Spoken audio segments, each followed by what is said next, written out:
Hello, wonderful people. Welcome to my channel Simply Pallavi. I am Pallavi and I am a mental wellness coach. आज का जो topic मैंने चुना है it is about handling the mean people. How to handle the mean people. मतलबी लोगों से कैसे बचें या उन्हें कैसे हैंडल करें. आज मैं उसी पे थोड़ी चर्चा करने वाली हूँ. अगर आप पहली बार मुझे सुन रहे हैं, if you are a new viewer, please do hit the bell button ताकि आप मुझे बार बार सुनते रहें. और जो मुझे ऑलरेडी सुन रहे हैं, पसंद कर रहे हैं, thank you so much guys. And I hope this video will give you lot of positivity, lot of strength and lot of encouragement to handle such mean people. Okay, पहले मैं बताती हूँ मीन पर्सन की category में कौन कौन लोग आते हैं. मीन या मतलबी वो लोग हैं जो सो कॉल्ड सेल्फ लव और सेल्फ केयर के नाम पर सेल्फिश हो जाते हैं, जो लोगों को हार्म पहुंचाते हैं इंटेंशनली, जिनका उद्देश्य अपने आप की इमेज अच्छे करने के लिए दूसरों की इमेज टार्निश करना होता है, जो ये बहुत स्ट्रांगली बिलीव करते हैं कि अगर मुझे जीतना है तो मुझे किसी और को हराना होगा, जो एक पॉजिटिव अप्रोच से पहले एक नेगेटिव अप्रोच फॉलो करते हैं. दे आर मीन पीपल, जो सिर्फ अपने बारे में सोचते हैं एंड दे डोंट केयर कि किसी का इस पर क्या इन्फ्लुएंस होगा, क्या इम्पैक्ट होगा. वो लोग मीन कैटेगरी में आते हैं. जो अनएम्पैथेटिक होते हैं, they are called the mean person. सबसे पहली बात जो आपको ध्यान रखने की ज़रूरत है when you are encountering such mean people, that it's not about you, it's about them. ये आपके बारे में नहीं है, ये उनके बारे में है.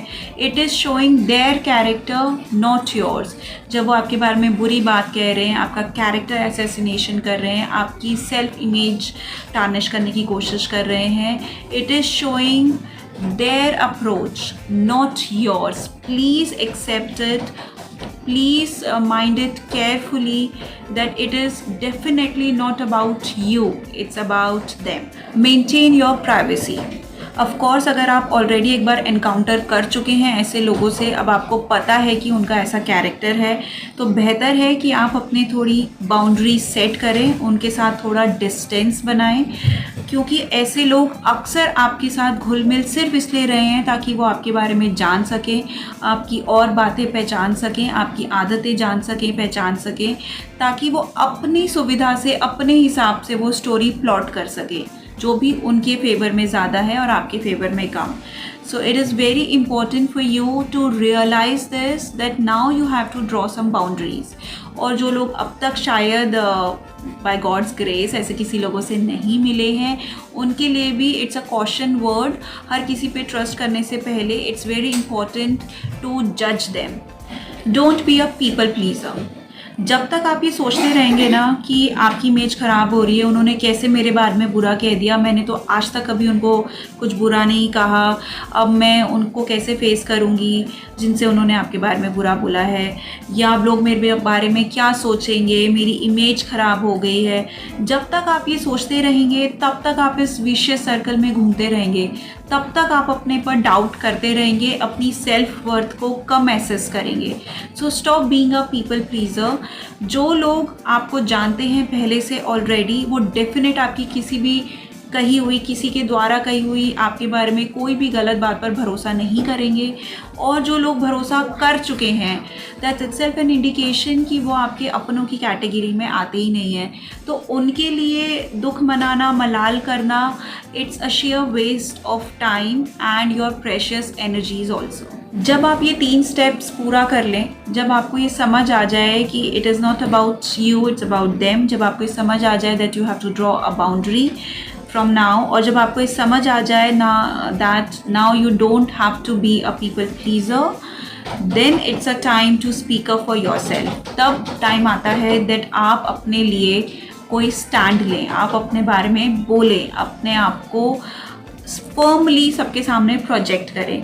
उस फर्मली प्रोजेक्शन का मतलब ये नहीं कि आपको भी उनकी तरह मीन होना है, उनकी तरह ऐसे प्लॉट करनी है चीज़ें, झूठ बोलना है, बट आपको अपना पॉइंट बिना किसी झिझक के, बिना किसी डर के सामने रखना है, विदाउट इवन थिंकिंग दैट अब आप जो कर रहे हैं शायद उनकी इमेज टार्निश हो रही है, शायद उनके बारे में लोग अब शायद गलत सोचेंगे. शायद आपको अब अपने दिमाग से निकालना है, because now what you are doing is only and only speaking the truth and truth always prevails. Once you have done that, just let them go.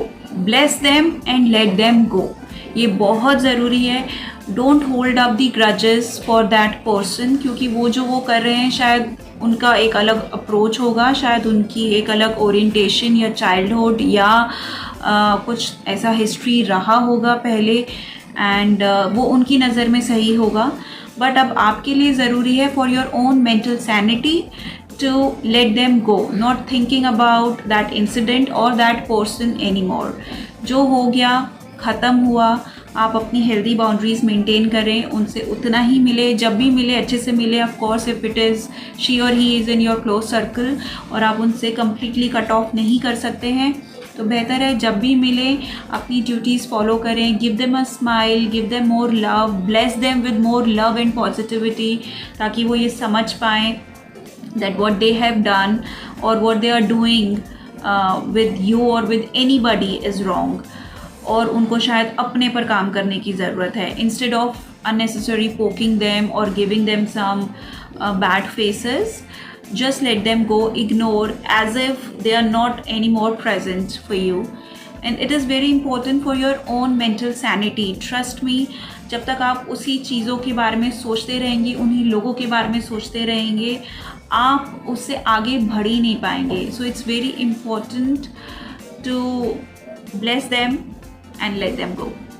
So that's it guys, this is about how to handle the mean people. I hope आपको ये video पसंद आया होगा. अगर पसंद आया तो please like कीजिएगा, कमेंट कीजिएगा, मुझे भी बताइएगा और शेयर कीजिएगा, शायद किसी को ज़रूरत है इस वक्त ये सुनने की. And till then keep watching me guys. Stay healthy from here also. Mental sanity, mental peace, mental health is way important than we think about it. Take care guys. Lots of love from my side. Happy learning. Bye bye.